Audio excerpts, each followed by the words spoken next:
औज़ुबिल्लाहि मिनश्शैतानिर्रजीम बिस्मिल्लाहिर्रहमानिर्रहीम। लाइफ़ असरार कुरैशी की एक और नशिस्त के साथ मैं हाज़िर हूँ। अल्लाह पाक मुझे अच्छी बात अता फ़रमाए और उस बात को आप तक अच्छे तरीके से पहुँचाने की तौफ़ीक़ अता फ़रमाए, आमीन। आज का जो टॉपिक है वो है कारोबार के लवाज़मात। ये क्या चीज़ें चाहिए कारोबार करने के लिए आपको। कुछ बातें ओवरलैप भी होती हैं, लेकिन वो अपने अपने हेड में ज़रा ज़्यादा समझ आती हैं। किसी दूसरे हेड में उनका ज़िक्र ज़रूर होता है, लेकिन शायद वो उस तरह से क्लियरली कम्युनिकेट नहीं हो पाती, तो वो इसलिए ये थोड़ी थोड़ी रेपिटेशन अगर आपको कहीं नज़र आए तो उसको बुरा नहीं मानिएगा। लवाज़मात क्या हैं जी कारोबार के लिए? मैंने पहले कहा कि कारोबार दो तरह के हैं, गुड्स हैं और सर्विसेज हैं। गुड्स के लिए आपको बाहर एक इन्वेंटरी चाहिए। फ़ुटबॉल आपने अगर बेचने हैं तो फ़ुटबॉल्स का एक पूरा ज़ख़ीरा आपको चाहिए ना, स्टॉक चाहिए आपको, वो आपकी इन्वेंटरी है। जबकि सर्विसेज के लिए आपको स्टॉक नहीं चाहिए, सर्विसेज के लिए आपको इंफ्रास्ट्रक्चर चाहिए। वो छोटा बड़ा जो भी उसकी रिक्वायरमेंट है वो उसके मुताबिक ही होगा ना। अगर आप एक सॉफ्टवेयर हाउस बना रहे हैं तो कितने लोग आप रखेंगे डेवलपर उसमें जो आपको काम करके देंगे, ये तो उस हिसाब से है ना। प्लस ये कि आप बहुत सारे लोगों से शायद रिमोट पे कॉन्ट्रैक्ट कर लेंगे। जैसे जैसे आपको जितना काम मिलेगा उतनी आप टीम बढ़ा लेंगे, जितना काम कम होगा उतनी टीम आप शेड ऑफ कर देंगे, क्योंकि वो आपकी परमानेंट टीम नहीं है, वो फ्लेक्सिबल टीम है आपकी। ये लवाज़मात से मुराद ये है।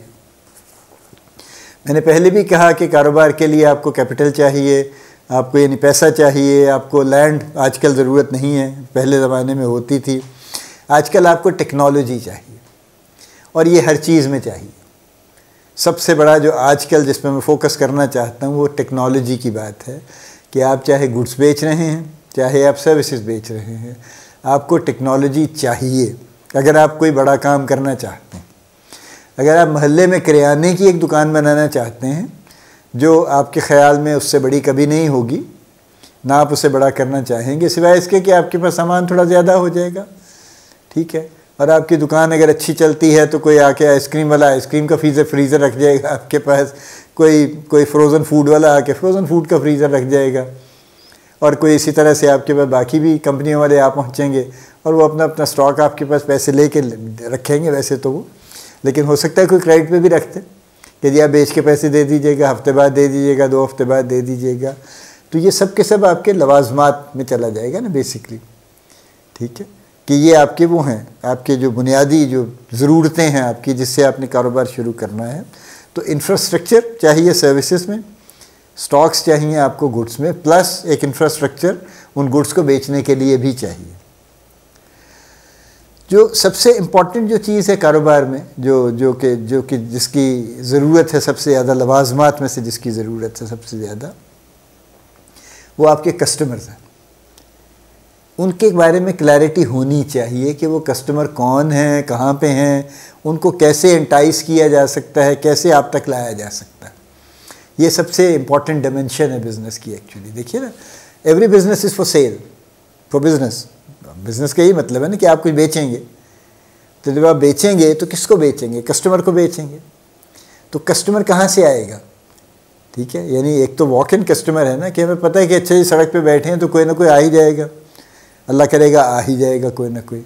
लेकिन अगर फ़र्ज़ कीजिए आप एक फ़ार्मेसी रन करते हैं और आपकी निस्बतन दरमियाने दर्जे की फ़ार्मेसी और आपके साथ साथ 3 बड़ी फ़ार्मेसीज़ हैं, फिर आप क्या करेंगे? फिर भी क्या आप ये क्लेम कर सकते हैं कि जी बस अल्लाह करेगा तो आ जाएगा? तो अल्लाह करेगा, बिल्कुल करेगा, लेकिन आपका क्या रोल है उसमें? देखिए, ये जो इवन जो छाबड़ी वाला है, जो रेडी वाला है, जो ढेर किन्नों का रख के आजकल जैसे सीज़न है, या कोई भी फल मौसमी रख के या सब्ज़ी रख के वो अपनी बड़ी रेडी सजा के जब निकलता है तो क्या करता है? आवाज़ें लगाता है। आजकल लोगों ने खुद बोलने की बजाय उन्होंने वो रिकॉर्ड कर लिए हैं और वो चला छोड़ते हैं उसके ऊपर कि वो जो भी तकरीर है उसकी चलती रहती है, खुद वो बाकी काम करते रहते हैं। कस्टमर्स इंगेज कर रहे हैं, एंटाइस कर रहे हैं उनको घेर घार के ला रहे हैं, उनको सुना रहे हैं कि हाँ जी ये आलू यहाँ पे मिल रहे हैं, इतने रुपए के मिल रहे हैं, ताकि कस्टमर सुन के आ जाए वहाँ पे। तो आप जब भी कोई काम करेंगे तो अपने कस्टमर आइडेंटिफाई करेंगे, ठीक है। यानी आपकी ये तो सब इंटरनल चीज़ें हैं ना, गुड्स हैं, सर्विसेज हैं, इंफ्रास्ट्रक्चर है, स्टॉक्स हैं, पैसे हैं, व्हाटएवर, ये सब आपका इंटरनल मामला है। आपका बिज़नेस जिस चीज़ पे डिपेंड करता है वो कस्टमर है, कि आपका कस्टमर कौन है, क्या है, कहाँ है और उसको कैसे लाएंगे। वो एक जो चीज़ है जिसको आपको सीखने की बड़ी सख्त ज़रूरत है। उसमें टेक्नोलॉजी आपकी हेल्प कर सकती है बहुत से, लेकिन बहरहाल उस पर एक ह्यूमन बीइंग को काम करने की ज़रूरत है।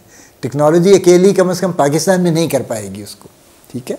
टेक्नोलॉजी ये कर सकती है कि ईमेल जनरेट कर दे, ये कर सकती है कि वर्चुअल असिस्टेंट आपका फ़ोन का जवाब दे दे, लेकिन हमारे यहाँ ना लोगों की तसल्ली होगी उसके वर्चुअल असिस्टेंट से, ना आपको उस तरह से फ़ायदा पहुँच सकेगा। अभी आगे चल के 5-10 साल में चेंज आ जाए तो एक अलग बात है, तो वो नहीं हो सकेगा। तो मजबूरी है कि आपको एक बंदा ही बिठाना है वहाँ पे और उसके ज़िम्मे वो काम लगाना है। तो उसी को मॉनिटर करना है कि वो काम डिलीवर हुआ या नहीं हुआ, जितना वो काम करना था उसको वो हो गया या नहीं हुआ, और अगर नहीं हुआ तो क्यों नहीं हुआ ये समझने की ज़रूरत है और उसको करवाने की ज़रूरत है।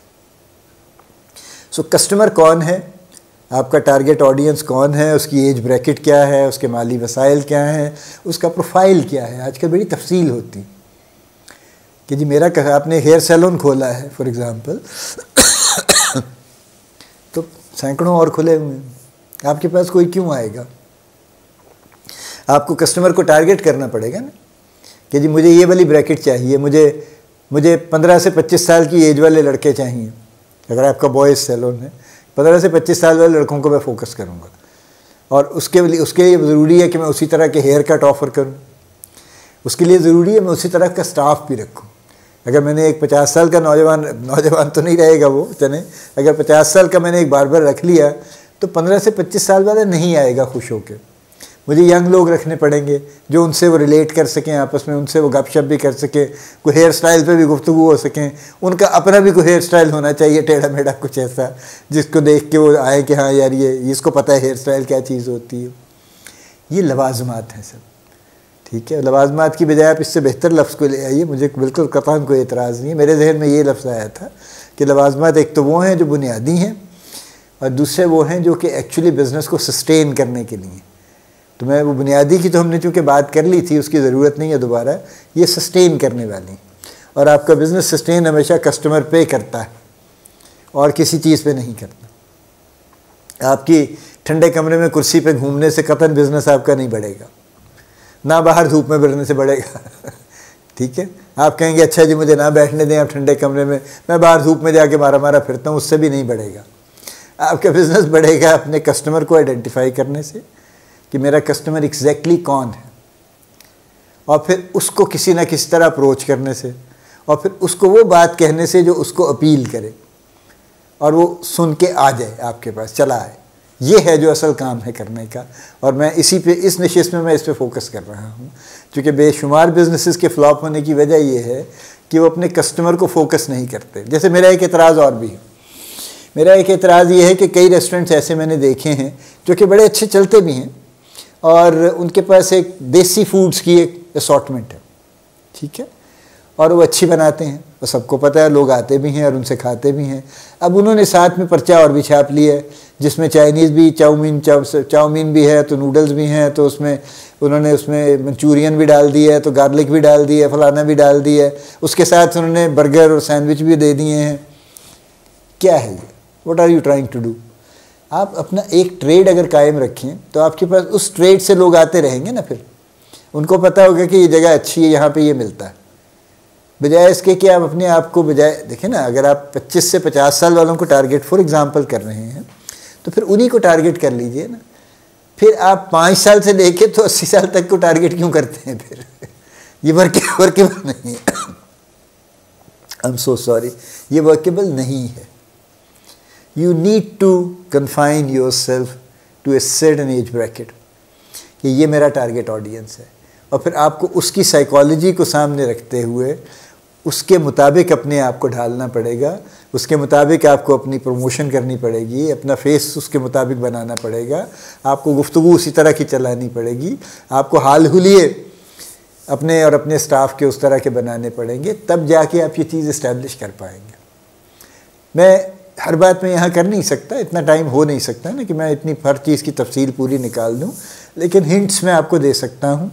और सबसे बड़ी बात मैं ये चाहता हूँ कि इस गुफ्तगू को, या जो मेरी जितनी भी गुफ्तगू है उसको सुनने के बाद if somehow I can make you think, अगर मैं किसी तरह इसमें कामयाब हो जाऊं कि मैं आपको सोचने पे शुरू करवा दूं, मजबूर रहे सोचना शुरू करवा दूं इस डायरेक्शन में जिस पे हम बात कर रहे हैं, तो बाकी सारे काम ठीक हो जाएंगे। आप जो मैं कहूँगा या कहना चाहता हूँ या कह सकूँगा, आप उससे बहुत बेहतर सोच लेंगे, आप उससे बहुत ज़्यादा इफ़ेक्टिव अप्रोच निकाल लेंगे। लेकिन मेरी कोशिश सिर्फ ये है कि आप उस शुरू के पॉइंट पे आ जाइए जहाँ पे आप ये तय कर लें कि आपको इसके बारे में सोचना है, जो अभी नहीं होता। ठीक है, अभी हम ज़रा कुछ और तरह चलते हैं। सो ये है जिसकी वजह से मैं ये सारी गुफ्तगू करता हूँ। अल्लाह पाक आपको बड़ी कामयाबियाँ अता फ़रमाए। अल्लाह पाक आपका हामी नासिर हो, हम सब का हामी नासिर हो। आमीन।